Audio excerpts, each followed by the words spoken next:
Հնդկաստանը կանչել է Նյու Դելիում Պակիստանի բարձրաստիճան դիվանագետին հայտնել Իսլամաբադում իր ռազմական կցորդներին հետ կանչելու եւ իր դիվանագիտական անձնակազմի թիվը կրճատելու մասին։ Այս մասին հաղորդում է Reuters գործակալությունը վկայակոչելով Հնդկաստանի արտաքին գործերի նախարար Վիքրամ Միսրիին։ Հնդկաստանի այս որոշումը կապված է Քաշմիրում զինյալների հարձակման հետ, որի հետևանքով առնվազն 26 մարդ է զոհվել։ Հնդկաստանի որոշ ԶԼՄ-ներ սակայն հայտնել են 28 զոհի մասին։ Այս հարձակումը դարձել է վերջին 2 տասնամյակի ընթացքում քաղաքացիական անձանց վրա իրականացված ամենախոշոր հարձակումը։ Վիքրամ Միսրին հայտնել է, որ հարձակման ընթացքում տեղի է ունեցել սահմանի հատում։ Ըստ արտգործնախարարի Նյու Դելին ժամանակավորապես կկասեցնի 60 տարի առաջ ստորագրված գետի համատեղ օգտագործման մասին պայմանագրի գործողությունը, ինչպես նաև կփակի Պակիստանի հետ միակ ցամաքային անցակետը։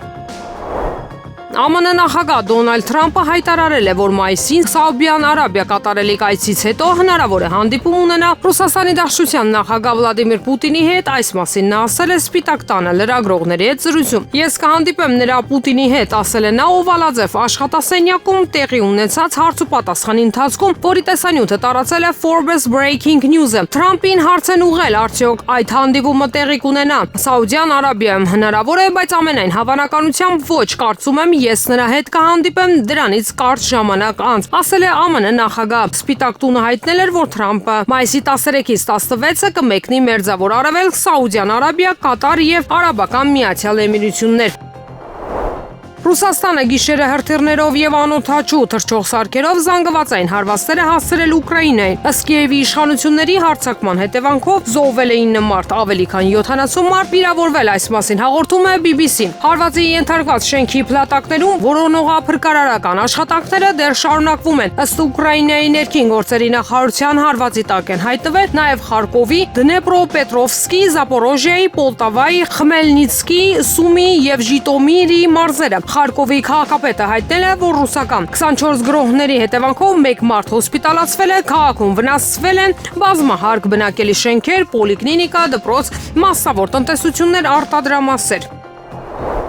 Առնվազն 45 պաղեստինցի է սպանվել չորեքշաբթի Գազայի հատվածում իսրայելական ռազմական գործողությունների հետևանքով, այս մասին հայտում է Քաթարյան Ալ Ջազերա հեռուստաալիքը։ Ըստ նրանց Գազայի հատվածին իսրայելական հարվածների հետևանքով զոհվել է առնվազն 45 մարդ, վիրավորվել ավելի քան 100-ը, զոհերի թիվը շարունակվում է աճել գիշերվա ընթացքում անկլավի վրա հասցված հարվածների հետևանքով։ Մարտի 18-ին իսրայելական բանակը վերսկսել է ռազմական գործողությունները Գազայի հատվածում, լայնածավալ հարվածներ հասցնելով անկլավին եւ դրանով իսկ ընդհատելով 2025 թվականի հունվարին հաստատված հրադադարը։ Իսրայելի վարչապետ Բենյամին Նեթանյահուի գրասենյակը դա բացատրել է պաղեստինյան արմատական Համաս շարժման կողմից միջնորդների եւ ԱՄՆ նախագահի հատուկ բանագնաց Սթիվեն Ուիթկովի կողմից բանակցությունների ընթացքում արված առաջարկներն էին։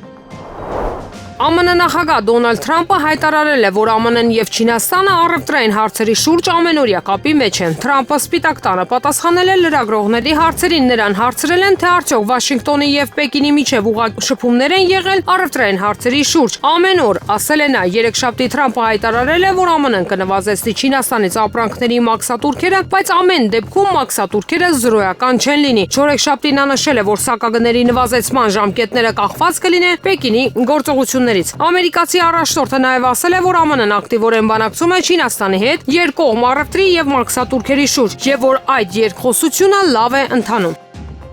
Բրիտանացի դիվանագետներն օգտագործել են չորեքշաբթի Լոնդոնում կայացած հանդիպումները, ուկրաինացիներին կոչ անելով մոտենալ հակամարտության կարգավորման հարցում ԱՄՆ դիրքորոշմանը։ Մինչ Մեծ Բրիտանիան աջակցում է Կիևի դիրքորոշմանը, դիվանագետներն օգտագործել են չորեքշաբթի Լոնդոնում կայացած հանդիպումները ուկրաինացիներին կոչ անելով մոտենալ Վաշինգտոնի կողմից ներկայացված առաջարկին։ ԱՄՆ նախագահ Դոնալդ Թրամփը չորեքշաբթի քննադատել է Վլադիմիր Զելենսկիի հայտարարությունները Ղրիմի վերաբերյալ, ասելով, որ դրանք վնասակար են Ռուսաստանի հետ խաղաղ բանակցությունների համար։ Հանգուցյալ Ֆրանցիսկոս Պապի դեմքին մեծ կապտուկ են նկատել։ Այս մասին հայտնում է իտալական Մեսագեრო հրատարակությունը։ Լրագրողները ուշադրություն են հրավիրել Վատիկանի կողմից հրապարակված Պոնտիֆիկոսի լուսանկարի վրա։ Ֆրանսիսի դեմքի ձախ մասում տեսանելի կապտուկ է երևում։ Նյարդաբան Սաբինա Անտիկոլին ենթադրել է, որ հեմատոմային պատճառ կարող է լինել մասնակի կաթվածի հետևանքով ընկնելը, որն առաջանում է ինսուլտի հետևանքով։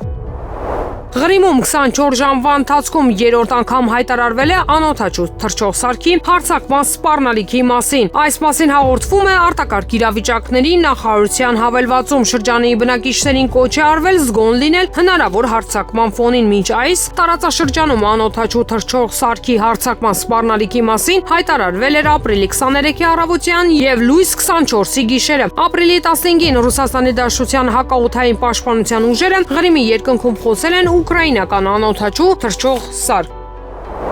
Եվրոպան ԱՄՆ նախագահ Դոնալդ Թրամփի վարչակազմին փոխանցել է, որ չի ճանաչի Ղրիմը որպես ռուսական։ Այս մասին հայտում է Financial Times թերթը, եվրոպացի բարձրաստիճան պաշտոնյաներին հղում անելով, որոնց անունները չի նշվում։ Թրամփի վարչակազմին արդեն ասվել է, որ եվրոպական մայրաքաղաքների համար անհնար կլինի ճանաչել Ղրիմը որպես ռուսական։ Մեջբերում է հրատարակությունը պաշտոնյաներից մեկի խոսքերը։ Աղբյուրը նշում է, որ եվրոպական խոշորագույն մայրաքաղաքները պետք է տարահամոզեն Վաշինգտոնին միակողմանիորեն թերակղզին Ռուսաստանի կազմում ճանաչելուց։ Ռուսաստանն իրեն իրավունք է վերապահում օգտագործել միջուկային զենք արևմուտքի կողմից ագրեսիայի դեպքում։ Նրա խոսքով Մոսկվայի նման գործողությունները համահունչ կլինեն Ռուսաստանի ազգային անվտանգության ռազմավարությանը։ Այն դեպքում, երբ օտարերկրյա պետությունները անբարյացակամ գործողություններ են կատարում, որոնք վտանգ են ներկայացնում Ռուսաստանի Դաշնության ինքնիշխանության եւ տարածքային ամբողջականության համար։ Մեր երկիրը օրինական է համարում սիմետրիկ եւ ասիմետրիկ միջոցներ ձեռնարկել նման գործողությունները ճնշելու եւ դրանց կրկնությունը կանխելու համար, ասել է Շոյգուն։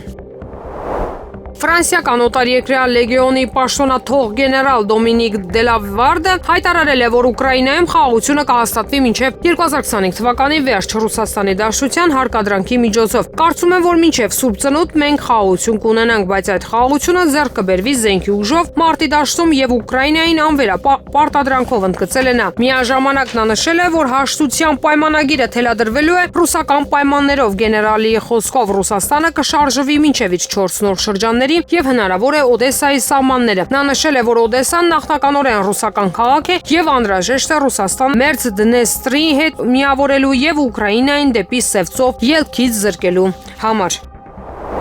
Ուկրաինայի նախագահ Վոլոդիմիր Զելենսկին իր ամերիկացի գործընկերներ Դոնալդ Թրամփի հետ տարաձայնություններից հետո կարող է հույս ունենալ, որ կարող է գործել միայնակ կամ եվրոպացի դաշնակիցների աջակցությամբ, եթե Կիևը կորցնի ԱՄՆ օգնությունը։ Այս մասին գրել է The Nation Interest-ի խմբագիր Ջեյքոբ Հեյլբրունը։ Նրա խոսքով Սպիտակ տան ղեկավարը հարձակվելով ուկրաինացի առաջնորդի վրա կարծում է, որ նա ձեռքին հաղթաթուղթ ունի։ Միևնույն ժամանակ Եվրոպան, Ռուսաստանի Դաշնությունը եւ Չինաստանը հավանաբար դա այլ կերպ են տեսնում, նշել է Հեյլբրունը։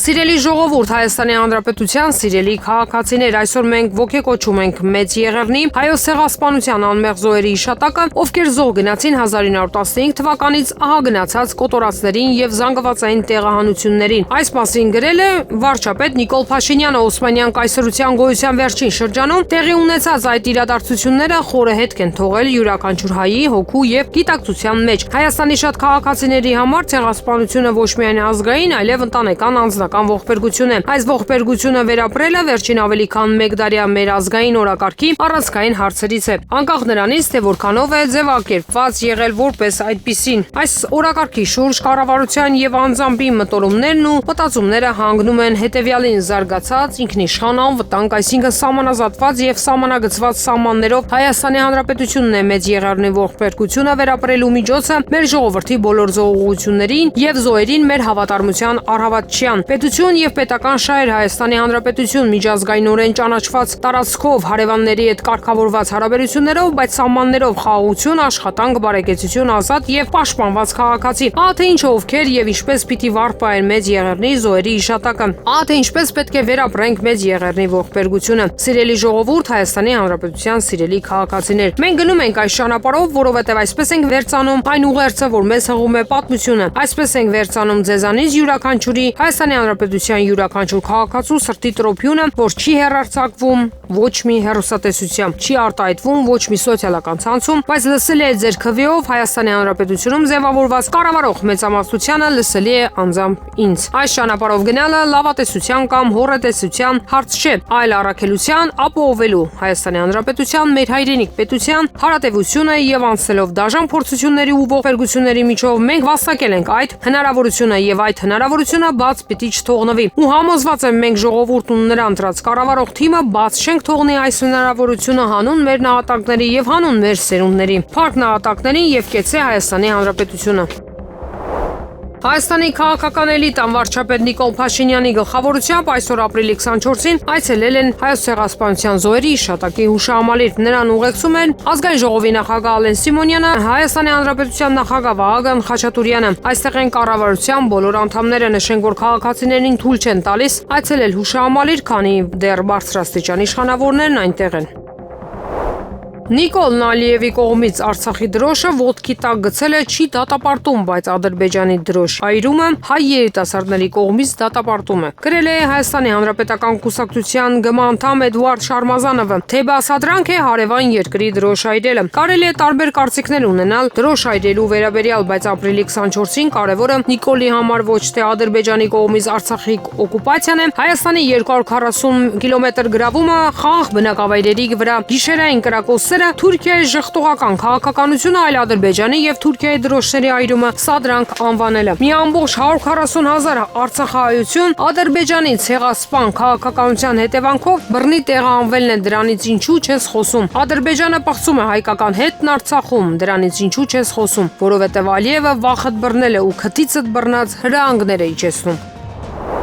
Արցախի Հանրապետության ազգային ժողովը հայտարարություն է տարածել 1915 թվականի Օսմանյան Թուրքիայի կողմից իրականացված հայոց ցեղասպանությունը մարդկության պատմության ամենաբարբարոսական հանցագործություններից է, որի նպատակն էր հայ ժողովրդի ամբողջական ոչնչացումը։ Ցավոք այդ հանցագործությունը մինչ այսօր անպատիժ է, ինչի պատճառով այն դարձել է նախադեպ նոր ցեղասպանական գործողությունների համար։ 2020-ից 23 թվականներին Արցախում տեղի ունեցած ռազմական հանցագործությունները հյուծիչ շրջափակումը, բռնի տեղահանությունն ու վայրագությունները ադրբեջանական իշխանությունների կողմից նույն ցեղասպանական ծրագրերի շարունակությունն էին 21-րդ դարում։ Ադրբեջանի ձեռնարկած բոլոր գործողությունները Արցախի հայաթափումը, էթնիկ զտումները եւ հայ ժողովրդի պատմական ներկայության վերացումը համապատասխանում են ցեղասպանության միջազգային իրավական սահմանմանը։ Միջազգային հանրությունը պարտավոր է համարժեք իրավական ու քաղաքական գնահատական տալ այդ գործողություններին, արձանագրելով դրանց համապատասխանությունը ցեղասպանության համապարփակ սահմանմանը։ Ցեղասպանությունը լռությամբ ընդունելը հանցավոր անտարբերություն է, անպատիժ ցեղասպանությունը նոր ցեղասպանության հրավեր։ Ցավոք, որ այս իշխանության մեջ անհասկանալի ու անբացատրելի է նաև Հայաստանի իշխանությունների դիրքորոշումը